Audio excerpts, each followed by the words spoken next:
What's up, friends? You are watching Doug v Carburetor. I am Doug.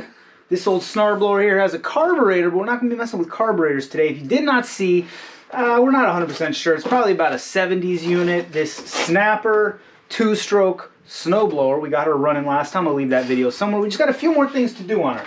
She needed a new belt. We're going to put a new belt. Plus, as hi, baby. You didn't say that the producer is in here blowing bubbles. The executive producer was very upset that I did not introduce her. So yes, I got the executive producer in the house tonight. We're working on this old Snapper Snowblower. It's Eric's unit. We're not selling this. This is going to be his personal unit, so I want to do it up right. I'm putting a petcock for him. If you got a snowblower that doesn't have a fuel shutoff, you're doing yourself a disservice. New belt, I don't know if you remember from the first video, but that old belt, you gonna go blow your bubbles now? Okay, you go blow your bubbles. That old belt was severely hooped. And I'm going to go on a little rant about belts. Without further ado, let's get to it. Alrighty, friends, I'm not going to lie to you. I don't know how to change the belt on this because I've never had one of these units before. I've had similar units.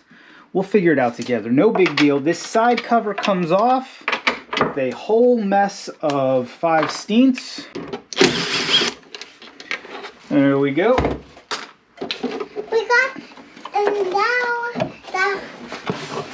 And now my little daddy has done it.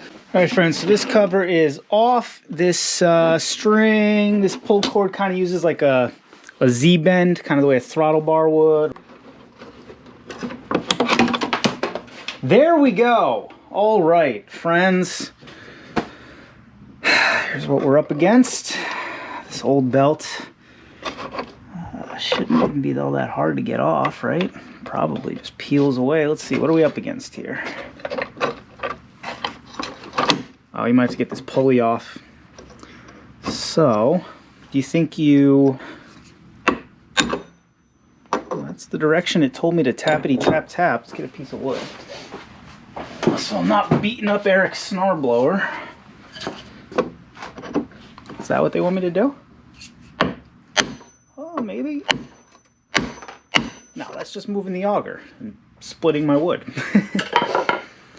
Alright, let's see now.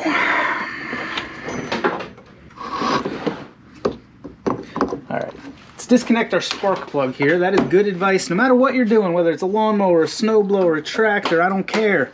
Just disconnect the snowblower, man. Why would you want to risk that thing starting with your hand in there? Oh no, we're nowhere near where we ought to be. Let's see about putting that piece of wood in there. I'll get a different piece of wood to stick down the old trap there. Let's see. Now I just don't have a lot of confidence in this plan. Well, the good news is I'm breaking all the snar and ice and plenty of rusty, dusty, crusty stuff off it, but that's not doing even remotely what I was hoping it might. Should I put some heat on it? Maybe. I don't know. Broke my stick. Alright, this is just a little retainer, and now that belt will come off the back here. Didn't really accomplish a whole lot. Oh, that's the drive shaft there. Okay, so now we're free of the drive shaft. I'm not gonna lie, this probably needs some attention, so why don't we do that now? Half inch, half inch.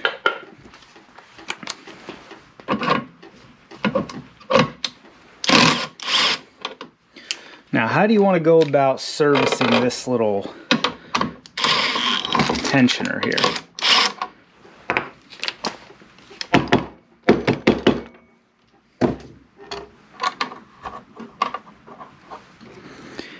Is this a sealed bearing? Let's take it over to the other bench. All right, friends, I was looking online at, you can buy all these parts new. You know, you could get a new one of these. It's like 25 bucks.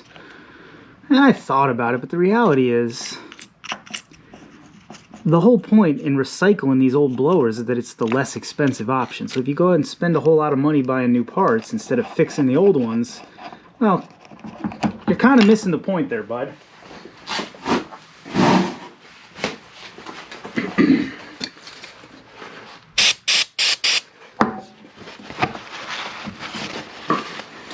Yeah, these are sealed bearings, so I'm thinking maybe we'll leave them. Yeah. I mean, they don't sound great, but it's not like they're any worse off than the rest of the machine.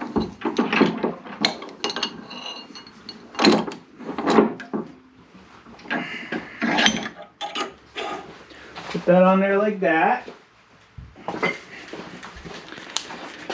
Get this stuff, which is some of my favorite lubricant, and we'll spray it on there, I guess, and just spin the hell out of it and hope that it makes its way down into that bearing.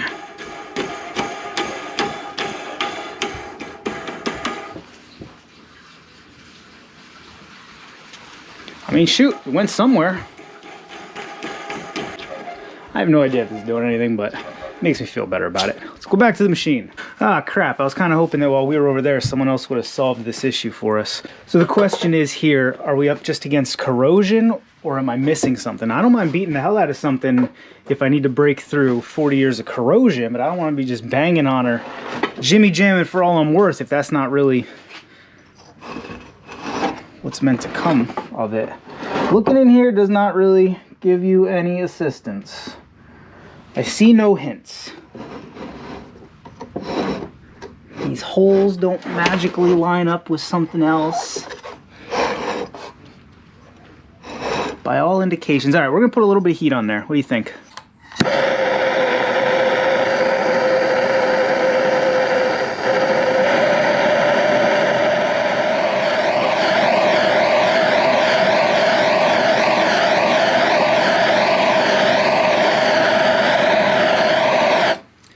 Another episode of I have no idea if this is doing anything. I'm your host, some idiot named Doug. Ooh. She warm now. I smell burning belt.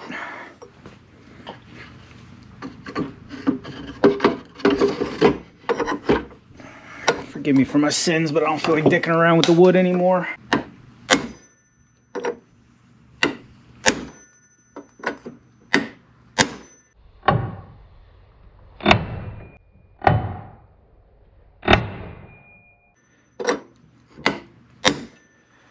Okay, so I either just broke it or she finally came loose. Really hoping that she finally came loose. Well, thank goodness for that.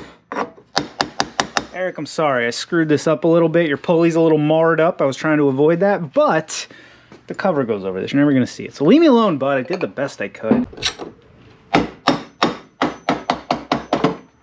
I'm not grabbing it because I believe it's still pretty warm. Oh, there we go. Ow! It is pretty warm. That's what happens when you put a torch on something.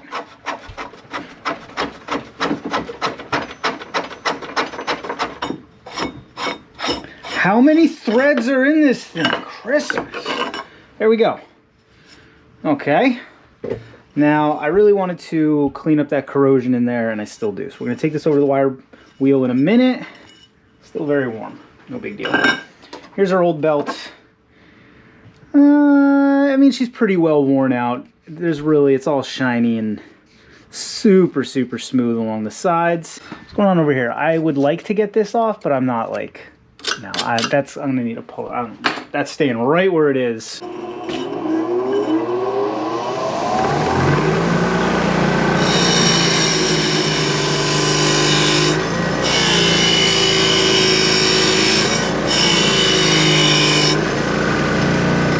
Teabag. I'm not gonna mess with the front. It's got good paint on it, even though I scratched the hell out of it. I'm just gonna leave it. Just gonna get that last little bit way down in there. Oh yeah, this thing's good as new. Should be charging Eric for this level of restoration. Should give me a show on the History Channel. Whoops. Would you guys watch that if they gave me a show on the History Channel and all I did every episode was just do a snowblower? It's basically this show, which no one watches, so I guess I have my answer on that one. Alright, let's try to keep this. Oh my goodness, let's try to keep this out of our way. Will that work? Maybe? And oh yeah, so all we got to do now. Alright, here's my rant about belts.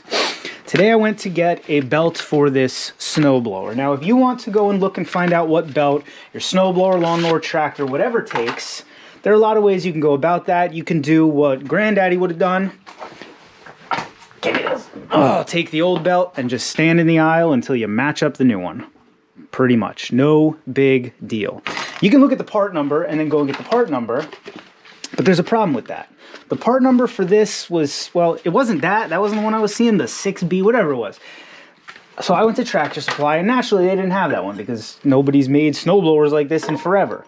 It sounds like it should be easy enough. You got 3/8 is the thickness, and then it's 33 inches long. You'd think, what are you going to put that on there somewhere? No, they don't. None of them do. Well, not none of them. Some of them do if you get the generic ones or the Husky ones, but for the most part, the proprietary ones, especially the ones for small equipment like snowblowers, lawnmowers, they only have their own part number on there, and there's a reason for that.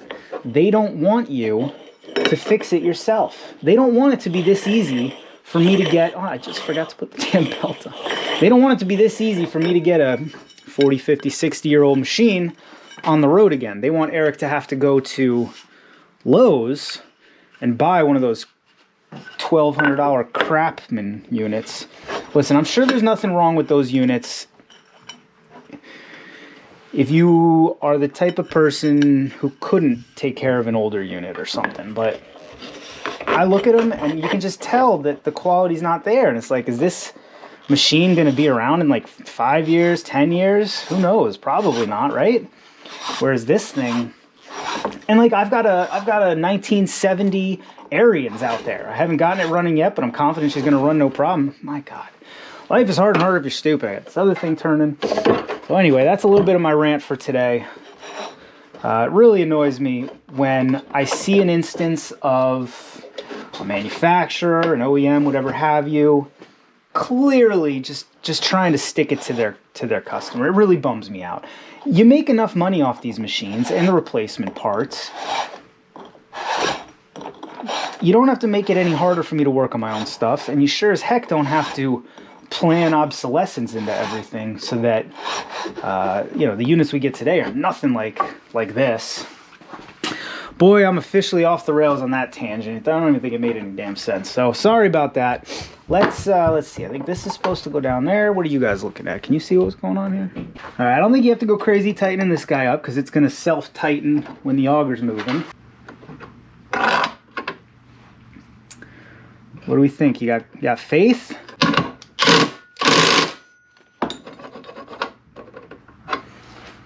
Now, here's another issue that I had. The belt that I was able to get for this is technically a 1/4 inch too long.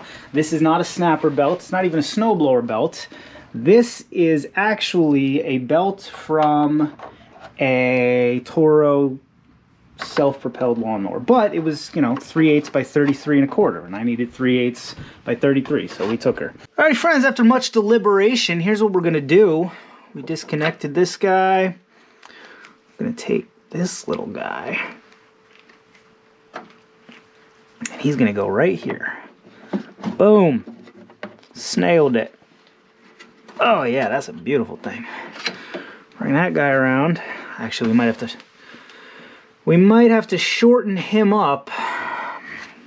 Got this big old service loop in there. I'm going to leave it for now. If there's an issue, well, then we'll address it. And if there's not an issue, well, then I'm not going to address it. Does that make sense? All right, friends, there isn't a ton of snow left at the house. Oh, but let's see how she do anyway. Primer. I love how few safety features this thing has. You get the one on-off key, and that's all you need. Spark plug. If you disconnect the spark plug, you're going to want to put it back before you try to start it. Where the frig did that thing go? Nope, that's the primer line that I just ripped off. I lost my damn spark plug line. There we go. Holy halibut. It's too cold to be this stupid. All right, let's go. Oh, that's not too good.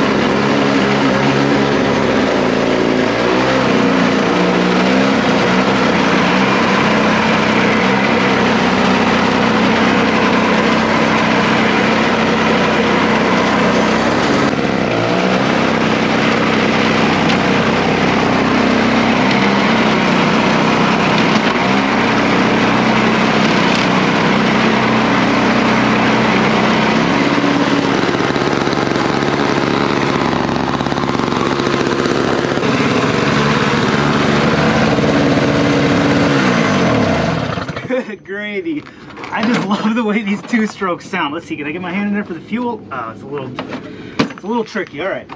Well, friends, this was really just the part 2. Oh, I forgot to change the lag bolt. That's all right. I didn't have a lag bolt anyway.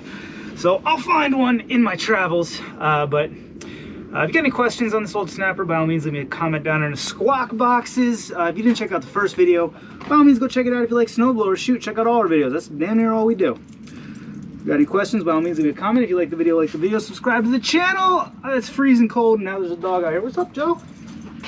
Should we go to bed? It's cold and it's late.